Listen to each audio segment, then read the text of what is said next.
Yo, what's going on guys? It's your boy Krishek, and today I have a different type of video. Valorant hasn't been as fun as it should be, and it has been, so I have a couple of changes I think should be implemented to fix that. I've been playing the game since it first came out in beta. I was in the Twitch streams watching it, getting the drops, so I've seen how the game has progressed over the past 3 years. This means I've also noticed some things that should be changed. I know Riot interacts with their community a lot, so if a Riot dev sees this, please give me a Riot gun, buddy. Please. But anyways, let's get into the first thing. The first change I think that should be made is the ability to select what maps you play in ranked. It's something so simple that I believe will make people play the game longer. From my personal experience, I know playing on maps I don't like or have been playing a lot recently definitely ruins my mental going into a Valorant game. That just eliminates your chances of winning, since Valorant requires high morale. Adding a system that lets us choose what maps we queue into will cause people to stay on the game longer. It doesn't help that when you dodge a map you don't like, you have a higher chance of queuing into it again. If I had the choice of what map I could play, I would definitely be more likely to play longer in each gaming session. The next set of changes that have to be made have to do with smurfing. I don't know how this problem is still increasing after they tried to prevent it so many times. I understand it's hard to fix this problem, but they should have been able to fix it by now. It's extremely demoralizing and unfair for people to constantly play with smurfs. I would assume it's killing the new player base, which is why I'm confused Riot hasn't made serious changes. I know it isn't technically against their terms of service, but they can still act upon it. I think the first step they can take is see all of the reported accounts, game history, to see how they leveled up to level 20 to play ranked. If they can see that it was botted, they can ban the account immediately. This also encourages players to act against smurfs since they feel like they are being heard. I don't know how many times I've reported a smurf who has given his real rank and account in chat, received reports from the entire team, and nothing has been done. They should actually use the data they get from players reporting other players that are ruining the experience for everyone. The next change I think needs to be made is agent bans in ranked. I think agent bans is a cool idea that can affect ranked heavily. Ranked can become extremely stale if you're constantly playing it.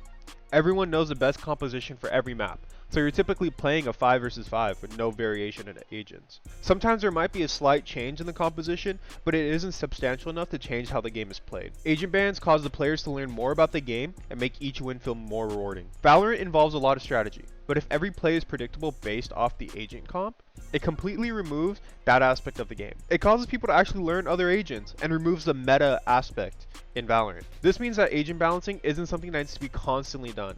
If every agent's on an even playing field and one gets banned, it causes people to adapt to another agent.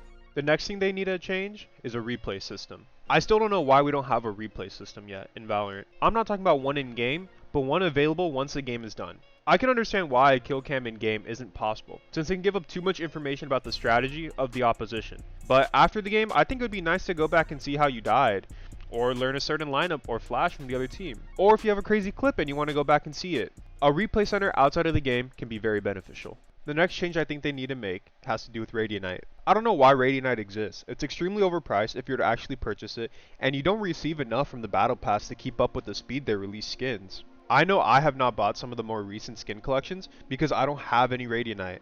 No one wants the skins without any of its effects. So they either buy one skin from the set or they just don't buy it at all. Also, if I'm spending $50 on a knife skin, I shouldn't have to work to unlock all of its visual effects. I think the removal of Radianite could actually entice more players to buy skin sets. The next change I think needs to be made has to do with the creative mode. As a Valorant content creator, it is extremely hard to be creative in Valorant. Custom games is limiting and doesn't allow me to create videos on some ideas that I have. The best way I can describe this is to Fortnite Creative, where they gave access to everything in the game and allow other people to make these game modes and maps that are played by a large majority of the player base. It allows content creators to act on ideas that aren't possible in the current state of the game. It also makes Valorant content reach a larger audience, which will then translate to the game. The Valorant content on YouTube is just stream highlights and tutorials. It's hard to be entertained while watching a Valorant video, so it causes people to not want to play Valorant. Also, this idea saves Riot money, since they don't have to spend a lot on development of new game modes. Let the community build it. It's literally a win-win. The next change Valorant needs to make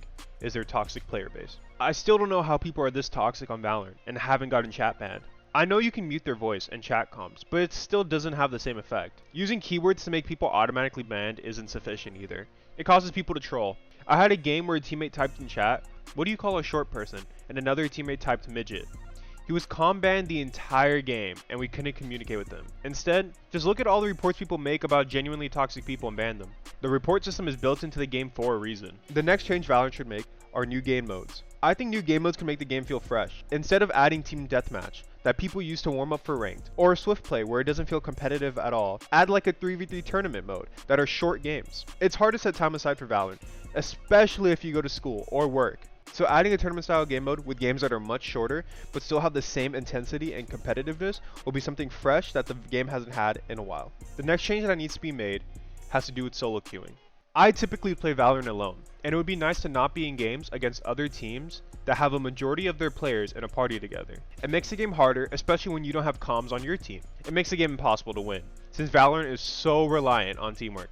A queue with 10 players that are all solo queued would be the best solution. This would increase queue times, but I don't think most people would care about this, since they will have a better chance to win the game. The next change I think Valorant should make is a creator code. Since Valorant is a free game and their main source of revenue is skin sets, they should have a creator code for the item shop.